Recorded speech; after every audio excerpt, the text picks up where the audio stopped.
Olá, bem-vindos ao curso de processamento de imagens do INPA. Hoje nós continuamos o tema dessa semana, que são redes neurais para vídeo.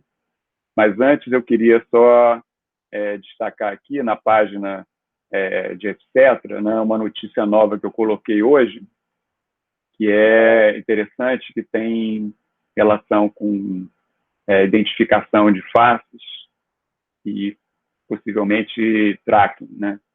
Só que aqui é a notícia do New York Times de identificação de faces para ursos, né? Então, notar que a aprendizagem de máquina para aplicações está se desenvolvendo cada vez mais e generalizando, né, para você poder fazer até treinamento de faces que são muito diferentes das faces humanas, né? A gente vai discutir depois também, né, tracking de movimento, né, de pessoas, e também por essa notícia aqui vocês podem ver que o trabalho que a gente vai depois falar sobre tracking de pessoas, você pode detectar poses de animais, né, assim como se consegue detectar faces de animais. Então, recomendo que vocês vejam essa matéria aqui, que é matéria interessante do New York Times. Bom, então, continuando, como eu falei, na aula de hoje nós vamos terminar essa parte de arquiteturas de redes neurais para vídeo e, essencialmente, eu vou fazer uma revisão do que a gente viu na terça-feira, vou falar de aplicações, né, no sentido de como você monta, né, essas diferentes redes em arquiteturas diferentes, como você faz treinamento para aplicações diferentes, né, e vou terminar dando um histórico, né, da evolução de aprendizagem de máquina para vídeos, apontando para a próxima semana, onde na próxima semana a gente vai fazer, assim, concentrar em aplicações específicas, né? Então, na terça-feira, eu vou falar de aplicações para coisas que a gente precisa atualmente agora na pandemia, como fazer videoconferência e coisas desse tipo, né, para interfaces. E aí, na quinta-feira, vamos ter uma aula convidada, que vai ser a aula dada pelo Djalma Lúcio e pelo Luiz Schimmer, e eles vão falar sobre pose detection e pose tracking, que é uma coisa bastante importante. E a gente termina o curso na semana seguinte com as apresentações dos projetos. Também queria lembrar a vocês que na segunda-feira nós temos a última aula de assignment, né, que vai falar exatamente, corrigir, né, esse último trabalho de casa, né, usando o Gluon Video. Então, vai ser no horário regulamentar, né, na segunda, no horário de 3 horas. Né?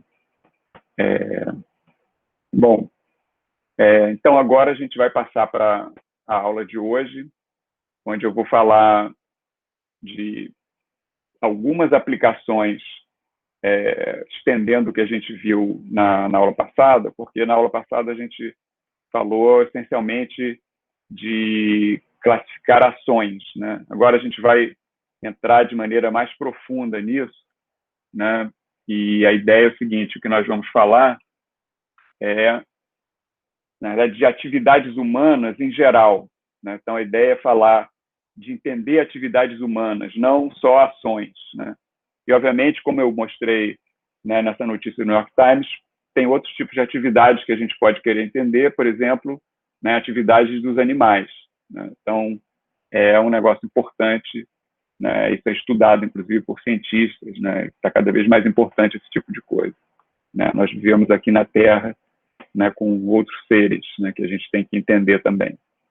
Bem, então, começando a aula, o que eu queria falar é que, para a gente pegar, assim, as redes que a gente usou, né, e viu a evolução, né, na aula de terça-feira, né, vários tipos de arquiteturas de rede, né, específicas para vídeo, né, a gente, para poder trabalhar com isso em aplicações, primeiro, né, nós temos que treinar essas redes, né? Então, em aprendizagem de máquina, né, principalmente com redes neurais profundas, a coisa mais importante é você ter os dados certos, né?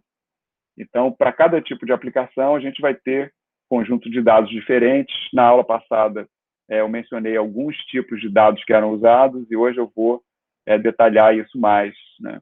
E esses dados estão relacionados com tarefas diferentes que a gente quer relacionar. Exatamente no caso aqui, a gente vai concentrar em tarefas ligadas com entender a atividade humana. E daí, para implementar essas aplicações, né, nós vamos usar redes neurais diferentes, com modelos diferentes, adaptados aos vários tipos de tarefas. E aí eu vou fazer uma revisão, né, do estado da arte, né, e de como essa área de redes neurais para vídeo evoluiu nos últimos anos, né? E a gente vai terminar meio com um fechamento aqui dessa parte mais técnica do curso, né, falando de desafios e problemas para a pesquisa futura, né? E na próxima semana a gente vai ver como isso que a gente viu até agora, estudou no curso até agora, está sendo aplicado na prática. Bom, então, falando de dados, né, assim, tem vários tipos de dados que a gente pode usar, né, e, em princípio, quer dizer, o dado mais importante, né, são dados de vídeo, porque, afinal de contas, nós estamos trabalhando com redes neurais para vídeo e a gente quer entender ações, né, e atividade humana. Mas, como a gente viu, você tem dados acessórios que podem complementar isso. Quer dizer, em particular, a gente viu que se você trabalhar, quer dizer, o vídeo é formado por uma sequência de imagens, né? Então, você pode trabalhar com as imagens individualmente e isso já dá muita informação. E, além disso, o que você pode fazer é extrair para determinados tipos de processamento e atividades e aplicações informações das imagens e do próprio vídeo, né, para poder fazer, tanto incorporar na sua rede, como fazer treinamentos específicos, né, com arquiteturas específicas. Então, uma coisa importante, principalmente ligado com a atividade humana, né, e de animais, é você usar o esqueleto, que seria, né, a estrutura do corpo humano, né? Então, essa pessoa aqui, né, ela tem um esqueleto, então dá para você entender que aqui é o braço, o corpo, a cabeça, etc., né, é um negócio importante, né? Outras coisas poderiam ser usadas, por exemplo, você fazer detecção de faces e saber que aqui é um rosto humano e uma pessoa está olhando para outra, isso é um negócio também importante, dá para fazer. E, além disso, você pode ter outros tipos de sensores, né, que vão dar informações adicionais, né? Câmeras multiespectrais e coisas assim, né? Câmeras RGBD, que você tem informação 3D também, né? Então, é uma diversidade muito grande de tipos de dados, mas, como eu falei, a gente vai concentrar principalmente em vídeo e, no caso, em esqueleto, e por isso a gente vai ter essa aula na próxima quinta-feira do Djalma e do Luiz Schimmer falando de pose detection e pose tracking. Então, como é que você acha esses dados, né? Como é que você organiza esses dados? Então, essencialmente, tem dois tipos de fontes de dados, né, que diferem pela maneira como você cria a coleção de dados, né? Uma coisa que eu falei no começo do curso, né? Então, você tem uma coleção de imagens, né? E essa coleção de imagens ela pode ser uma coleção de imagens que foi montada, né, para uma determinada tarefa, né, ou para uma determinada pesquisa, né? Ou pode ser, na verdade, dados que vêm, né, que estão disponíveis, né, na internet, por exemplo, né? Então, atualmente, se usa esse termo, né, in the wild, né, para fontes de dados que você acha na internet, né, em outras fontes, né? E você tem, né, fontes de dados controladas, que são fontes que são montadas, às vezes até algumas através de uma mineração na própria internet, mas os dados são organizados de maneira específica, né?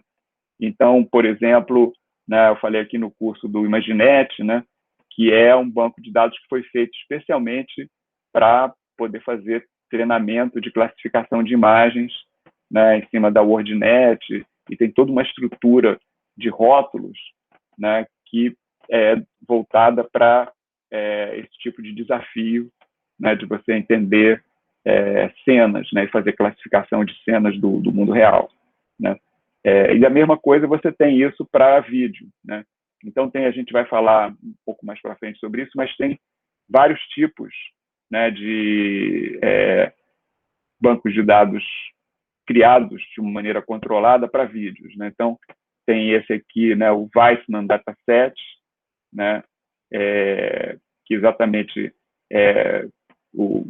tem esse artigo da PAMI que o título é Ações como Formas Espaço-Temporais, né? Então, um pouco que a gente discutiu na aula passada, né, foi montado exatamente para isso, né? Tem esse KTH, né, e tem outros, né, que são feitos, né, para aplicações diferentes, né? Esse KTH é exatamente para ações humanas, né, que é uma coisa que a gente está interessado aqui em discutir nessa aula. E você tem esses vídeos que você pega na internet, né, e você pode organizar em banco de dados ou você pode pegar diretamente da fonte, né? Então, uma fonte importante de vídeos é o próprio YouTube, né? O YouTube atualmente assim, tem muito acesso, muito vídeo, né? E isso acho que vai potencializar a pesquisa, né, nessa área de aprendizagem de máquina para vídeos, né? Uma outra coisa que é uma fonte enorme são vídeos de câmeras de segurança, porque atualmente no mundo inteiro, né, tanto nas casas quanto nas cidades e nas empresas, você tem um número muito grande de câmeras de segurança e você pode criar banco de dados a partir desse tipo de vídeo, né? E finalmente você tem, né, filmes, né, que estão sendo mostrados em streaming e tal, que você pode usar, ainda é um desafio, porque os filmes em geral são muito grandes, né? E eu tenho a impressão que a partir de agora a gente vai ter também outra fonte de vídeos, né, in the wild, né, que são vídeos, né, de comunicação entre as pessoas, né, de videoconferência e etc. Né? Então, na verdade, tem muita fonte de dados, né, e a tendência é só crescer cada vez mais, né? O problema quando a gente discutiu, né, que na verdade você tem que saber lidar com esses dados, porque uma imagem vale mais que 1000 palavras, mas um vídeo vale mais que 1000 imagens, né? Então você vai escalando aí a complexidade, principalmente em termos de espaço de armazenamento, né?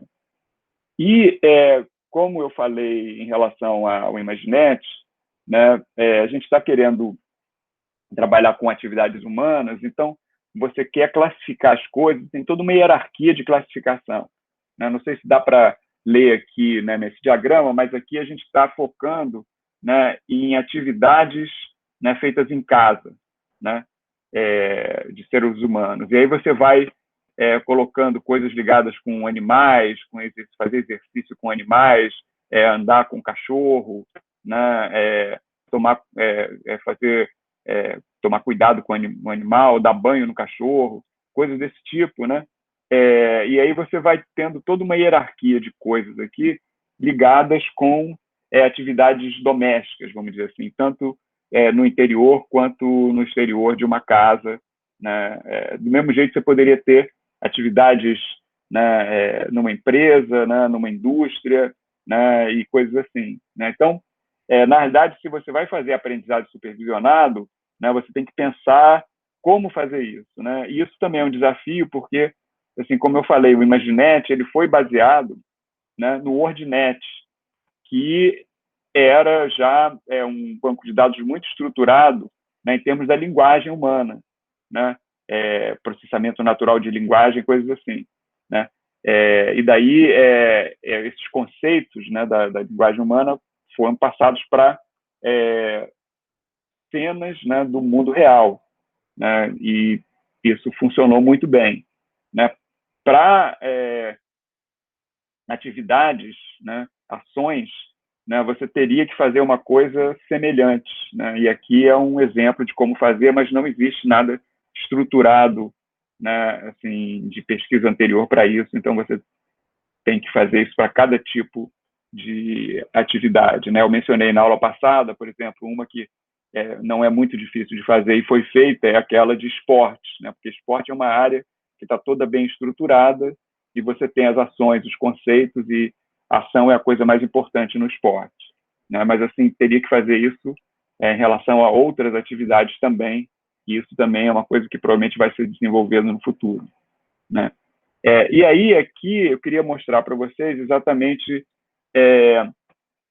como a gente pode ver, ter uma visão geral dos bancos de dados de vídeos atuais, né? Então esse diagrama ele está mostrando aqui tem duas dimensões, né? Essa primeira dimensão é o número de amostras por classe, né? Então o tamanho do banco de dados. E aqui a diversidade do banco de dados, quer dizer, o número de classes, né? Então, assim, aqui vai de, por exemplo, 10 a 100 amostras, chegando a 1.000 a 10.000, né? E aqui vai de uma classe, 10 classes, 100 classes, 1.000 classes, né? Então, esses bancos mais simples aqui, né? Olympic, Hollywood, né? Tem menos de 100 amostras e aproximadamente 10 classes, né? E esses bancos aqui, por exemplo, aquele que a gente falou na aula passada, né? Sports 1 Million, né? Então, ele tem por volta de quase 1.000 classes diferentes e um número muito grande, né, de vídeos, né, com perto de passa de 10.000 amostras aqui, né? E você tem outros, né, especializados em outros tipos de coisa, né? Tem esse ActivityNet, né, esse Kinect que a gente falou, Moments, né? Então, todos esses bancos de dados estão disponíveis, né? E, em geral, como vocês viram, né, nos trabalhos de casa, né, nos assignments, né, você pode treinar com um banco de dados e testar com outro e combinar as coisas para entender como esses modelos funcionam, né? E, na verdade, é interessante vocês verem que esses modelos eles vão evoluindo. Aqui, você tem esse banco de dados que é o Something, né? Então, tem o Something original e tem o Something, né? O nome que é a versão 2. Então, você tinha o Something versão 1, que não está aparecendo aqui é já a versão 2, né? E a tendência é ir crescendo, você vai ter, né, bancos de dados cada vez maiores, com cada vez mais classes e também com diversidade de estruturas, como eu falei, né? Como é que você vai colocar, né, o contexto dessas classes, né? Então, agora é interessante a gente concentrar em discutir que tarefas, né, você pode realizar, né, uma vez treinando, né, redes para certas aplicações, né, usando esses bancos de dados. Então, como a gente tinha falado na terça-feira e falei no começo da aula, quer dizer, na terça-feira nós discutimos a coisa mais simples, né, que é a classificação de ações, né? E na semana passada a gente discutiu um pouco essa coisa de você fazer detecção e localização, né? E aí, detecção e localização você pode fazer de várias maneiras. Então, o básico aqui, né, para essas tarefas você tem a classificação de ações, né, que ação, né, está sendo feita, o que está sendo feito, né? E aí, como o vídeo é uma coisa temporal, né, você vai fazer detecção e localização, né, no tempo, né? Então, quando que acontece essa ação no vídeo, né? Só que você quer combinar isso também com a parte espacial. Então, você vai ter, né, detecção de aonde essas coisas acontecem, só que você vai fazer uma coisa combinada, né?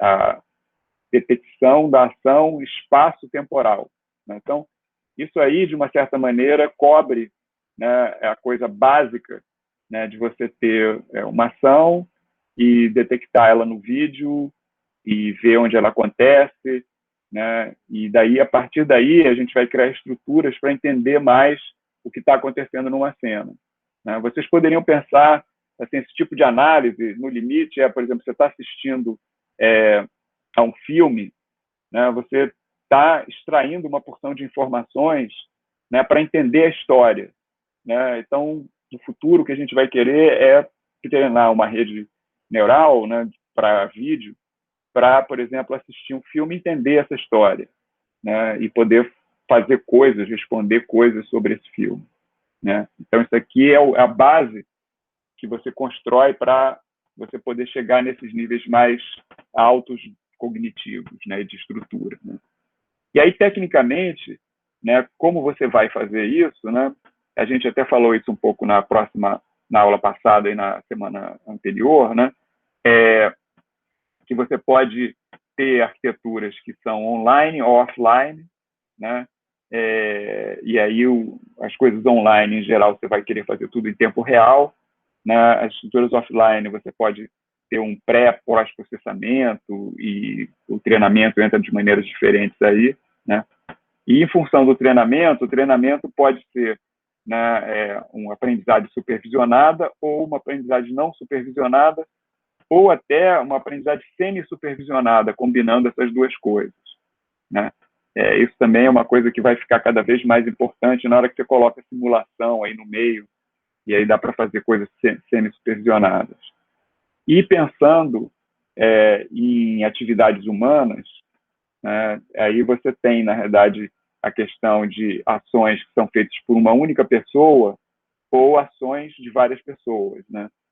Aliás, ontem no seminário do Visgraf, nós tivemos uma palestra da Soraya Múcia e do Luiz Henrique, falando de um trabalho que é sobre exatamente grupos e multidões, né? Então, analisar o comportamento de multidões são ações de várias pessoas, né? E aí você tem, né, uma gradação, porque você pode ver a ação isolada de uma única pessoa, né? As ações de pessoas, né, individuais, mas que estão fazendo ação durante o mesmo período de tempo, ações diferentes, né?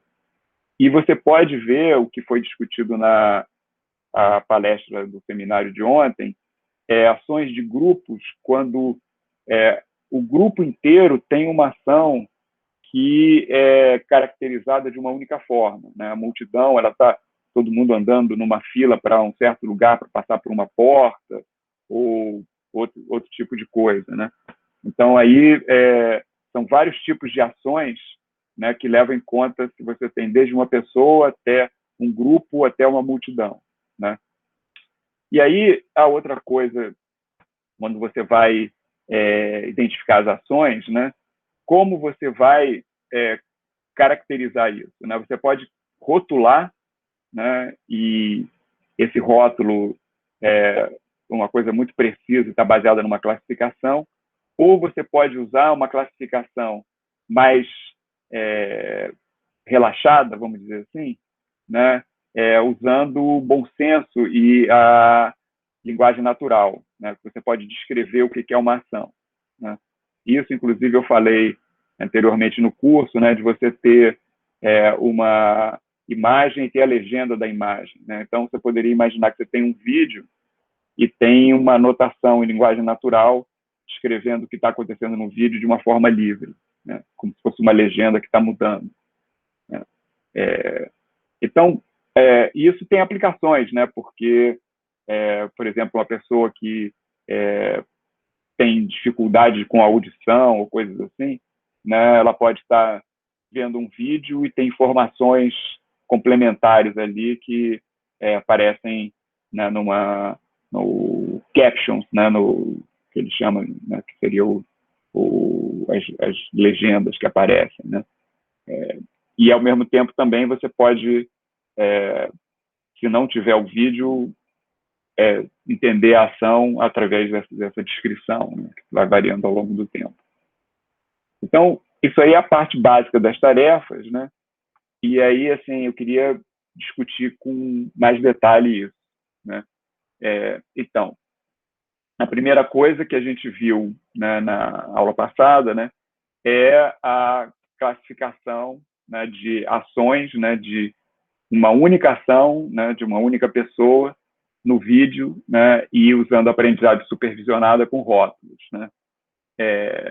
Inclusive, esse foi um dos exemplos que a gente deu, né, de pessoas surfando, né, e aqui até um vídeo do Felipe Toledo, que é um brasileiro, né, numa competição de surf, né, então está ele aqui descendo uma onda, né, então você vai treinar, né, a sua rede, que é um modelo para isso, né, com essa questão, com os dados rotulados dessa maneira, né, então você tem um vídeo e um rótulo, né, e aí você vai fazer o aprendizado supervisionado, né. Aí a outra questão que é importante, a gente falou pouco aqui, né, é se o vídeo já foi preparado, né, para só ter as partes onde tem a ação que interessa e tem o rótulo, ou não, né? Então, exatamente essa questão do vídeo com corte e o vídeo sem corte, né? Então, no caso geral, você tem um vídeo que pode ter uma certa ação que tem um rótulo, né, num certo trecho do vídeo, né? Mas você vai ter que identificar, né, que essa ação começou num certo ponto e termina num outro ponto, né? E o caso mais simples é um vídeo que já tem um corte, né, que a ação acontece durante todo o tempo do vídeo, né? Isso foi feito quando você preparou o seu banco de dados, né? E aqui, inclusive, tem, né, os bancos de dados, né, para vídeos que foram cortados e vídeos não cortados, né? Então, você tem esse UFC, HMDB, Kinect, Something Something, né, que os vídeos são todos já preparados e cortados onde tem ação, né? E você tem os que são mais gerais, né, que é o ActivityNet, né, esse Thumbs e outro, né? E daí, assim, em geral, para cada um desses tipos de vídeo, você tem arquiteturas diferentes, né, que você usa para trabalhar com esses dados, né? E, obviamente, essa arquitetura para os vídeos recortados, ela é estendida, né, para vídeos não recortados, usando coisas que a gente discutiu aqui, como detecção e coisas assim, né? E aí tem aquela segunda coisa, que é, para atividade humana, se você tem uma única pessoa ou várias pessoas ou um grupo, né? Então, a coisa mais simples, né, é você fazer a classificação da atividade, da ação de uma única pessoa, né? E aí nota que isso é muito simples porque, assim, no caso de você ter várias pessoas, você pode ou não ter uma interação entre as pessoas, né? E chegar até o ponto, como eu falei, de essa interação ser tão forte que ela se caracteriza com uma única coisa, né? E aí, exatamente, você tem aqueles dois casos, né? Por exemplo, aqui são duas pessoas que elas estão interagindo, estão se cumprimentando. Mas você tem um caso de uma multidão, que a multidão está toda andando numa certa direção por algum motivo, né? E aí é um outro tipo de coisa. Então, você vê que a complexidade ela vai aumentando na medida que você vai complexificando e colocando mais atores aí, né, para promover essas ações, né? Aí, como eu falei, na hora que você vai fazer trabalhar com vídeos que não foram cortados, né, você tem que exatamente fazer detecção, né? E aí, assim, você pode ter situações, né, onde a ação ocorre num certo ponto, depois deixa de ocorrer, aí tem, na verdade, o mesmo tipo de ação ou várias ações diferentes. Por exemplo, o exemplo aqui é uma ação, um vídeo de esportes, né? E em determinados tempos do vídeo, né, você tem o atleta fazendo um certo movimento. E aí ele faz o movimento e termina, e tem partes onde não tem nada, né? Então você tem que detectar exatamente esses trechos, né? E treinar, e aí você vê que você teria que ter um alinhamento, né? Que no caso aqui, em alguns casos ocorre, em outros casos não ocorre, né?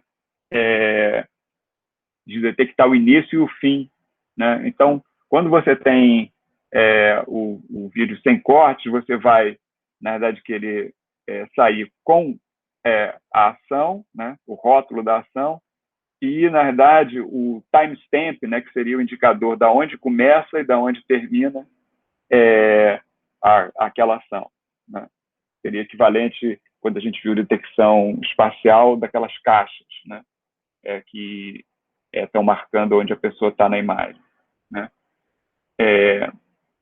E aí tem a questão de você ter o aprendizado fortemente supervisionado ou supervisionado de uma maneira fraca, né?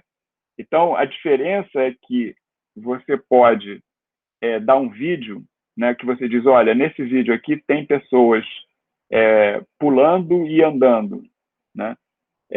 Mas você não diz aonde estão essas ações, né? Então, você vai ter que detectar não só a ação, mas onde ela está. E você pode, na verdade, dar um vídeo onde você diz aonde que essas ações ocorrem, mas você não diz qual é a ação. Então, você tem que, para cada trecho desses, descrever, né, o que está acontecendo, né? Isso, em geral, é possível de fazer em determinados casos, porque quando você faz a captura de maneira controlada, ou você até está montando um vídeo a partir de outros clipes, né, dá para fazer esse tipo de coisa de maneira fácil, né? E aí tem esse caso que eu falei, que é o caso completo, né, que você vai fazer a detecção espaço-temporal da ação, né? E aí você pode ter, né, como saída, né, os rótulos, né, mais, né, se você está detectando uma pessoa, né, detectar, por exemplo, o esqueleto da pessoa, né, e fazer o acompanhamento do esqueleto, e aonde começa e aonde termina cada ação, né? E você pode ter também, né, uma caixa envolvente, né, para cada frame, e fazer isso evoluir ao longo do frame. Então, você pode ter só esse aqui, ou uma combinação desses dois, né? Então, aqui nesse exemplo, você tem, né, o rótulo, que é surf, né, tem o surfista, em que lugar ele está na imagem, né? E esse vídeo também é interessante porque a gente tem uma informação adicional aqui, que é textual, né, que poderia ser usada também, né, com outro tipo de treinamento, né, no aprendizagem, né? Até porque esse tipo de coisa ocorre em competições, né, de esporte, e isso poderia ser usado de maneira inteligente em várias aplicações. E aí tem essa questão de você entender a estrutura, não é só detectar uma ação, né? Quer dizer, é você segmentar ao longo do tempo, né, um vídeo inteiro, e saber o que está acontecendo no vídeo, né? Então, assim, você detectar a atividade dominante em cada trecho do vídeo, né, do mesmo jeito que você pode segmentar a imagem em regiões, e, na verdade, assim, baseado na ação, segmentar espacialmente também, né? Então, aqui você pode dizer, não, esse trecho aqui corresponde a uma pessoa dirigindo, né, um carrinho de rolimã, né? E a ação é dirigir o carrinho de rolimã, mas está segmentada aqui a pessoa dirigindo e tem o rótulo, né? Então, aí vai um entendimento muito mais profundo do que está acontecendo nesse vídeo, porque você vai tendo ações que vão evoluindo ao longo do tempo, mudando, e você sabe como a ação está acontecendo e aonde.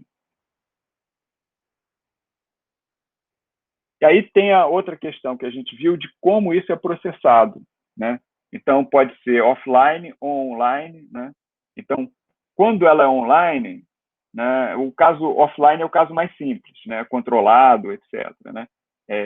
Mas o caso online ele é importante porque, em geral, o online ele vai ser em tempo real. Então, você quer poder reconhecer a coisa enquanto ela está acontecendo, né? E isso, para certo tipo de aplicação, é muito importante, né? Então, a ideia é você tá processando o vídeo, observou tudo isso aqui, e você vê que agora, aqui, nesse ponto, vai começar, né, uma ação de uma pessoa está pulando, né? E isso, em geral, dá para fazer porque, por exemplo, a pessoa pular, tem uma preparação para ela pular. Então, obviamente, quando é uma coisa em tempo real, você vai ter uma espécie de delay aqui, né? Você tem uma latência, né? Porque você vai processar até um certo ponto aqui, né? Para dizer, aqui aconteceu aquela coisa, mas é em tempo real, né?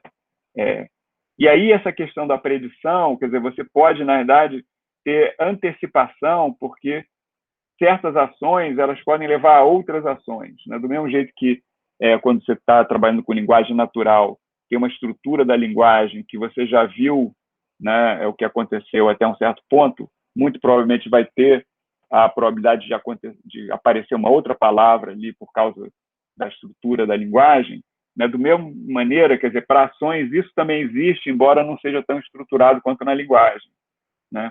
Então, como eu falei, quer dizer, essa ação de pular, né, tem uma preparação para a pessoa pular. Então, você pode aqui antecipar que daqui a 5 minutos a pessoa vai pular porque ela está se preparando para dar o pulo, né?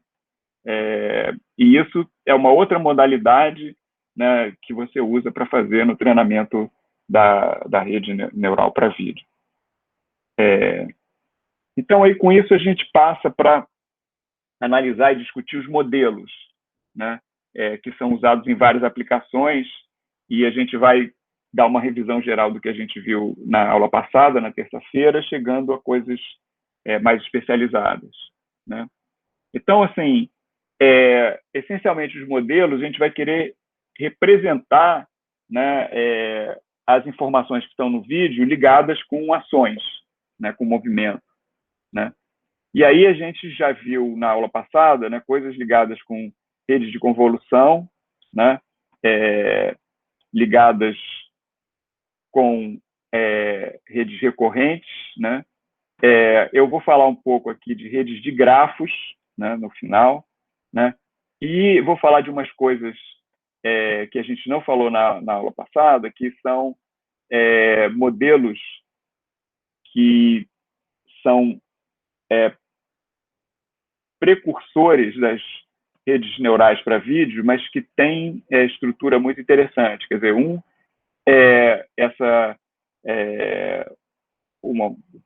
que em visão computacional e aprendizagem de máquina você tem essa questão de um saco de informações, né? Bag of features, né?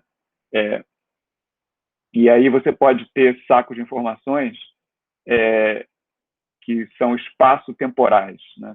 Então, estender alguns métodos clássicos de inteligência artificial, né? E tem uma coisa muito interessante que liga com algumas coisas que a gente falou aqui de fluxo óptico e de features, né? Que são essas dense trajectories, trajetórias densas, né? Então, vou discutir essas representações porque elas estão na base das arquiteturas de vídeo que a gente viu na aula passada e algumas coisas que a gente vai ver nessa aula. Então, primeiro, eu queria falar dessa dense trajectories, que a ideia é o seguinte, você juntar o fluxo óptico com features. Então, a gente viu no curso aqui que você tem features, por exemplo, como SIFT, né, que são features com escalas diferentes, né? Se você colocar o tracking dessas features, né, usando o fluxo óptico, né, você pode ter, na verdade, trajetórias, né, da feature que elas vão se movimentando na imagem, né, ao longo do tempo. E no caso de uma feature como SIFT, que você tem features em escalas diferentes, você pode separar escalas, né, vários níveis de escala, e fazer trajetórias de features em escalas diferentes, né? Isso aí dá uma coisa muito rica para você estudar certas coisas, porque você está trabalhando com granularidades diferentes e tem movimentos diferentes, né? Em alguns casos, você pode até ter alguma ajuda, como eu mostrei na aula passada, né? Se você tem uma pessoa que tem marcadores, né, no corpo, né, você vai ter ali features todas na mesma escala, né, trabalhando ali, né, de maneira integrada no esqueleto da pessoa. Vocês vão ver isso, né, quando o Luiz Schiner e o Djalma falarem sobre pose tracking e pose detection, né? E aí, exatamente, assim, você, com isso aí, principalmente para quando você está ligando com atividades de humanos, né, você vai poder explorar isso de uma maneira muito boa. E isso, esse tipo de representação era usado em visão computacional clássica, né, e pode ser estendida para aprendizagem de máquina usando redes neurais para vídeo, né? Aí tem o que a gente viu na aula passada, né, e na aula anterior, que é exatamente aquela sequência, né, que você tem, né, um snippet, né, que é um trecho curto de vídeo, né, que é usado para classificação de vídeo, e aí você tem desde, né, de uma rede simples, né, que usa as imagens ali daquele jeito que a gente viu, Slow Fusion, Late Fusion, etc., né, até ao Two-Stream CNN, né, que já usa o fluxo óptico, e a 3D CNN, né? Então, esse tipo de arquitetura é a arquitetura clássica que é usada, e a gente viu na aula passada, né? Então, a Two-Stream CNN, a gente viu, né, exploram muito o fluxo óptico e tem uma ligação forte com essa arquitetura de dense trajectories, né? E poderia até combinar uma coisa com a outra, que se a gente colocasse uma coisa em múltipla escala, aí você poderia ter o fluxo óptico mais uma coisa em multi-escala, né? E aí a 3D CNN a gente viu, né, que ela tem a vantagem de ter o operador de convolução no espaço-tempo, mas não privilegia a dimensão tempo do jeito que a Two-Stream CNN privilegia, né? E aí, finalmente, tem as arquiteturas que a gente viu na aula passada, que juntam a rede de convolução com uma rede recorrente, né, para sequências. E aí você tem, na verdade, não só está analisando, né, ações, né, locais, né, dinâmica local, como você consegue analisar uma dinâmica global, né? E, na verdade, aqui você pode ter, na verdade, arquiteturas diferentes, com janelas diferentes de tempo, e analisar a estrutura global, né, como a gente discutiu na aula passada. E aí também, uma coisa que foi falada na aula passada rapidamente, né, que você pode, à medida que você vai tendo, né, mais recursos, né, você aumentar o tamanho dessas janelas, né? Então, você aumentar assim, de uma ordem de magnitude, por exemplo, passar de 16 frames para 128 frames, né, isso aí faz uma mudança muito grande, né, e a gente discutiu isso na aula passada também com aquela questão, né, do Inception, né, de usar aquela I3D e coisas assim, né. Por outro lado, isso tem um limite, né.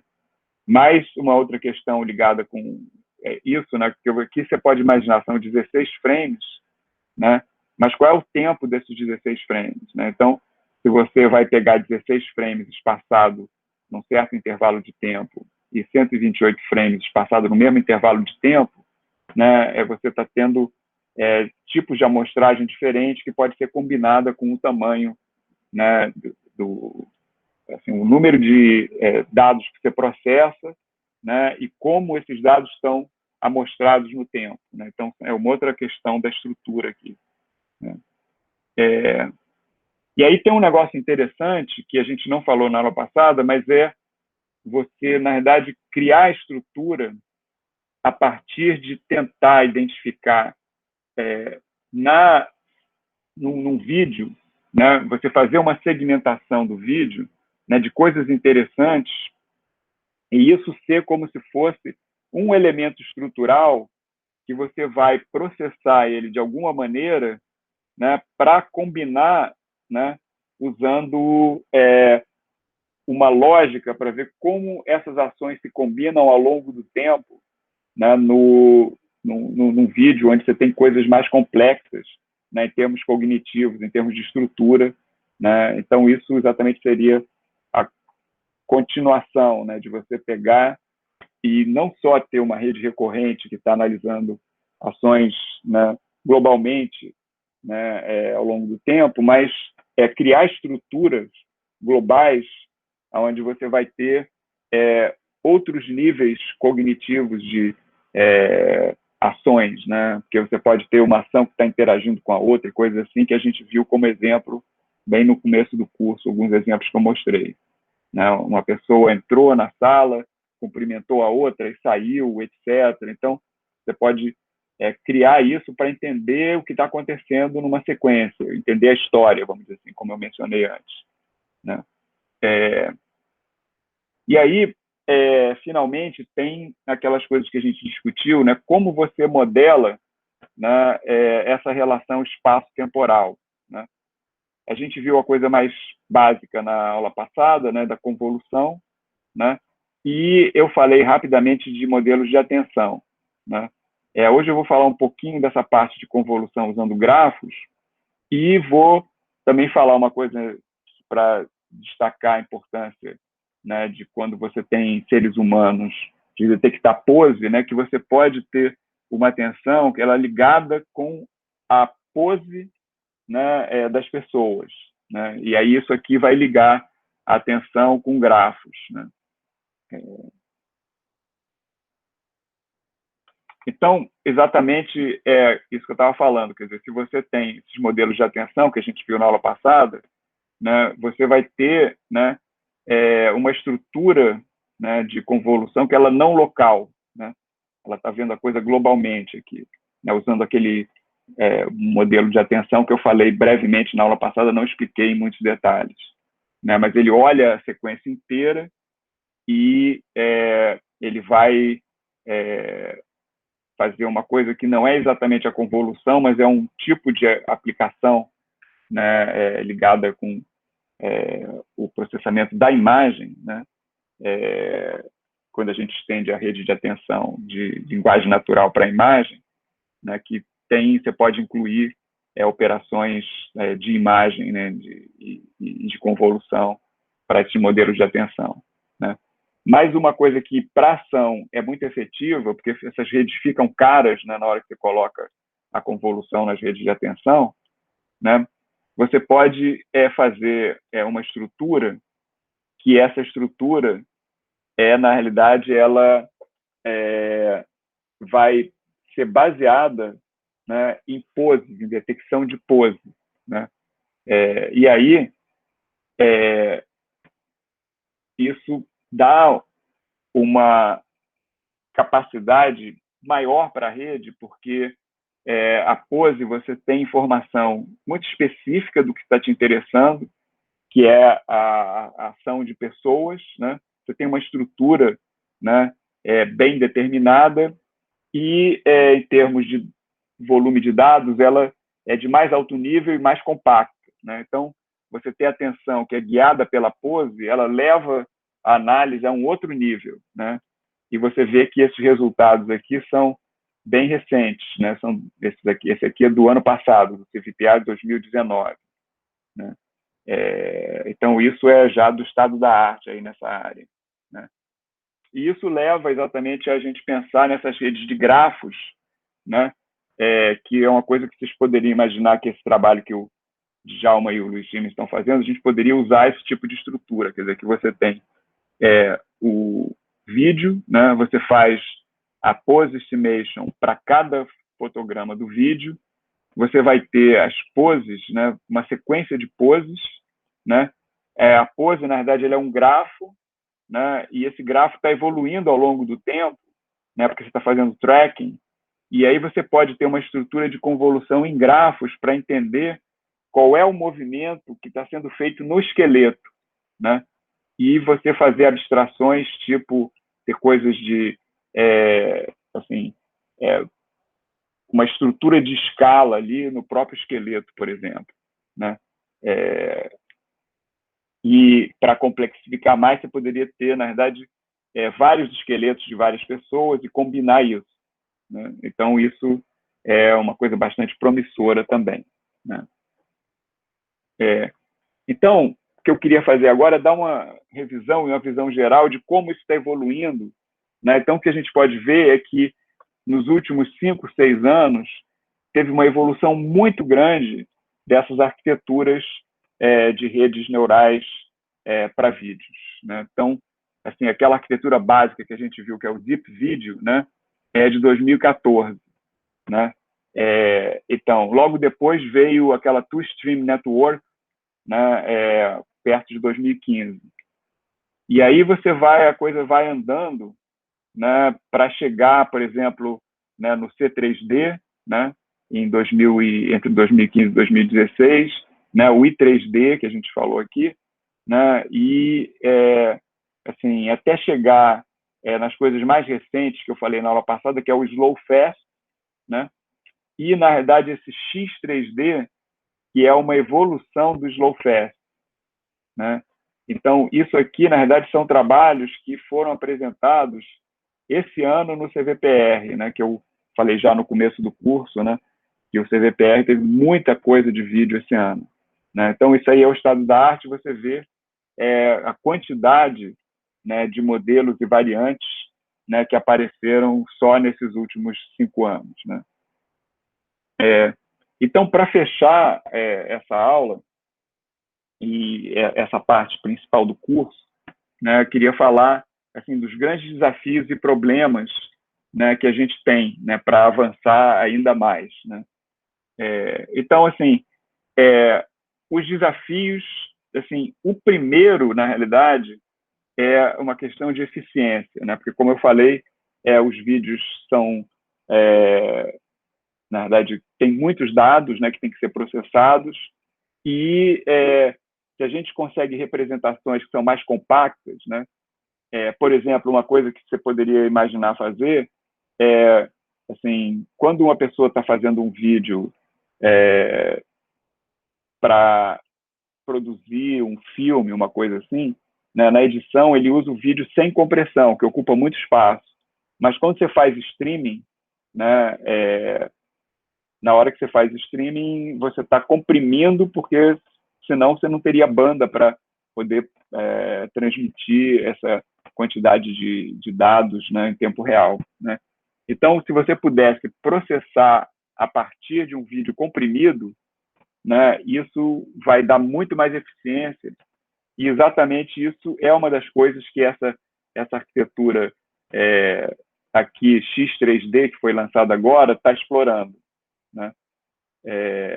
Obviamente, você não vai usar a compressão normal MPEG, que é usada para streaming. É um outro tipo de compressão, né? Aí, com isso, você pode, na verdade, se fizer uma compressão inteligente, essa compressão vai te dar estruturas que você consegue ter uma acurácia melhor em termos de como você vai aprender as coisas, né? E daí, trabalhando nos dados, como eu falei no começo da aula, né, você pode ter assim, um entendimento melhor dos dados na hora que você estrutura bancos de dados que tem uma diversificação muito grande, né? E aí você consegue, na verdade, de repente chegar a coisas, por exemplo, você fazer aprendizado não supervisionado e dados que existem, né, na internet, né? E aí você começar a descobrir coisas novas, novos domínios e adaptar modelos para essas coisas, né? Então, pegando esse tema da eficiência, né, o que eu falei, né, que essa questão de você comprimir, ela não é a compressão normal que a gente imagina, né, que é usada nas câmeras e na indústria para a internet, né? teria que ser uma compressão que é baseada em estruturas que podem ser usadas para processamento e treinamento, né, usando redes neurais. Aí a gente viu, né, na verdade, o Optical Flow, que é uma das coisas básicas, mas pode ser integrado de maneiras diferentes nas redes neurais, né, e tem essas outras coisas, motion vectors, né, e outras coisas que, com isso, você consegue criar essas estruturas, que é o que, por exemplo, esse X3D explora, né? E aí, na própria estrutura da rede, a gente pode aumentar a eficiência, né? Então, aqui, né, você tem, né, as redes de convolução 3D, que também o Luiz Schimmer vai falar um pouco disso, né, que você pode fazer uma certa fatorização dos tensores, né, e da rede, né, e isso para redes 3D faz uma diferença muito grande, e o Luiz Schimmer usou isso para detecção de pose. Vocês vão ver que aumenta muito a performance, né? Na próxima quinta-feira vocês vão ver isso. E tem essas arquiteturas híbridas que combinam coisas 2D com 3D, né, que são coisas que eu não falei aqui no curso, né? E aí, finalmente, pensando, né, em generalização, aquilo que eu falei, quer dizer, você quer complexificar, né, para entender, né, a estrutura, né, do mesmo jeito que, por exemplo, na Imaginet você tem uma estrutura, né, de conceitos, né, que vai se especializando, você pode fazer a mesma coisa, né, para atividades, né? Então, aqui o exemplo é, por exemplo, tocar um instrumento, né? Mas aí, tocar instrumento é um tipo de atividade bem específica, né? Mas você pode tocar um violino, tocar um piano, etc., para entender certas coisas. Por exemplo, uma banda de rock, né, tem certos tipos de instrumento, né, com um certo número de pessoas, né? Um grupo de jazz tem outros instrumentos com outro grupo de pessoas, né? Uma orquestra, né, tem, na verdade, sessões, cada sessão com um grupo de instrumentos diferentes, né? Então, você entender isso, né, não só permite você entender melhor as ações, né, porque é específica do contexto, né, como até entender o que está acontecendo, né, quer dizer, poder entender, né, o que está acontecendo numa performance musical, né? Então, isso são coisas do futuro, né, que a gente vai querer explorar, né? Então, falando em futuro, quais são as direções, né, as tendências, né, para a evolução dessa área, né? A primeira, né, é a gente ter bancos de dados maiores, né, e, ao mesmo tempo, mais especializados, né? Então, quais as estratégias que a gente vai usar para isso, né? Uma que eu mencionei foi você conseguir fazer mineração de dados para aprendizado não supervisionado na internet, né? Existem outras, né? E aí, em termos dos modelos, né, tem tudo isso que a gente discutiu, né, de criar modelos mais eficientes, mais precisos, né, ter modelos que captura essa estrutura espacial, né, com uma representação mais efetiva, né, criar representações de movimento que é um nível acima disso, né, e ter as arquiteturas, né, que vão sendo definidas. Quer dizer, você pode dizer que atualmente não existe, né, uma arquitetura para redes neurais de vídeo que vamos dizer assim, o que seria o ideal, né, como existe para a imagem, né? Você pode dizer que essa arquitetura das redes residuais, né, chegou num ponto onde aquela arquitetura é a base para fazer coisas mais sofisticadas, mas ali chegou no ponto ideal, né? Para vídeo isso ainda não aconteceu, né? E, finalmente, à medida que essas coisas vão acontecendo, quer dizer, a gente vai tendo melhores bancos de dados e melhores modelos, a gente abre espaço para uma série de novas aplicações, né, que vão ser possíveis com esses avanços. E isso a gente vai discutir na próxima semana e na semana seguinte, né?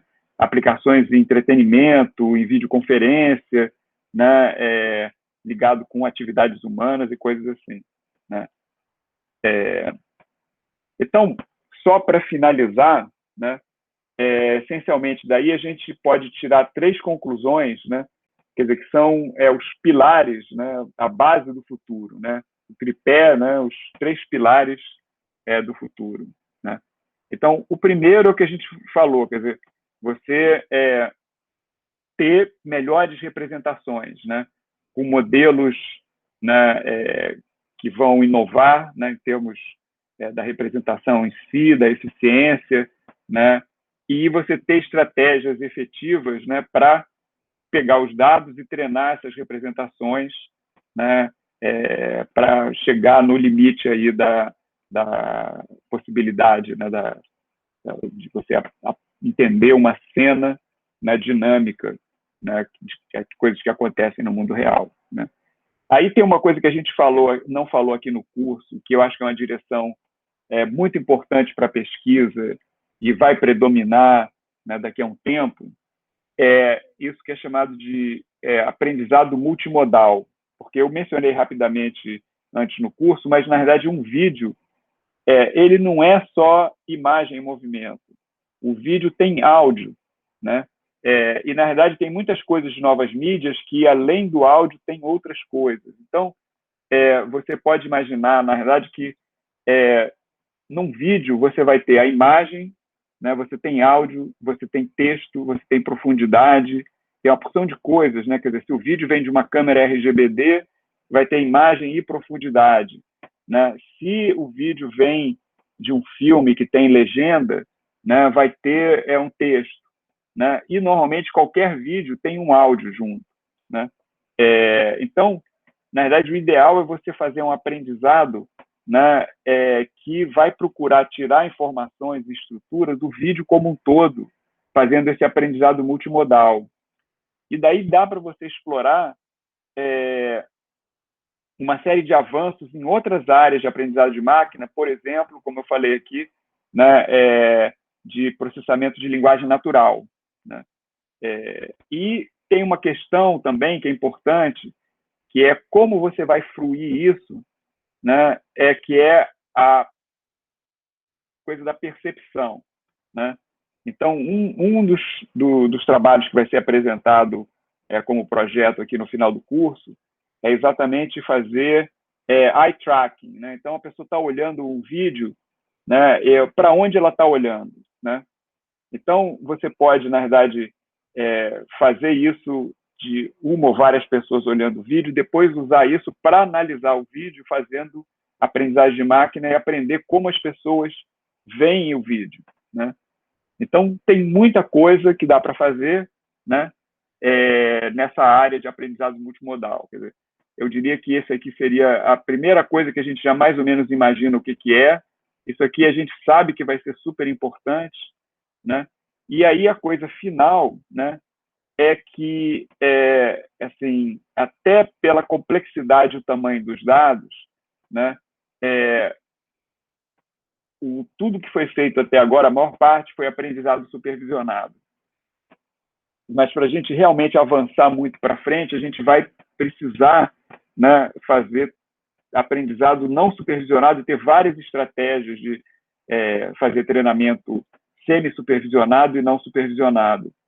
E aí, na realidade, aprender coisas estruturais, né, até conceitualmente, né, que por exemplo, associações espaço-temporais, né, você ter essa questão de causalidade, né, para fazer predição, né, isso em termos de ações, né. Então, aí tem todo um trabalho de conceituação antes de você chegar na implementação, para você chegar no futuro, né.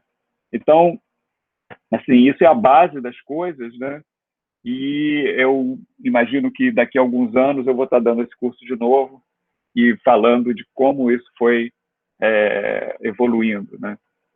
Bem, então com isso eu termino a aula de hoje e só reforçando, né, para vocês estarem presentes na aula de laboratório na segunda-feira. Obrigado e até a próxima semana.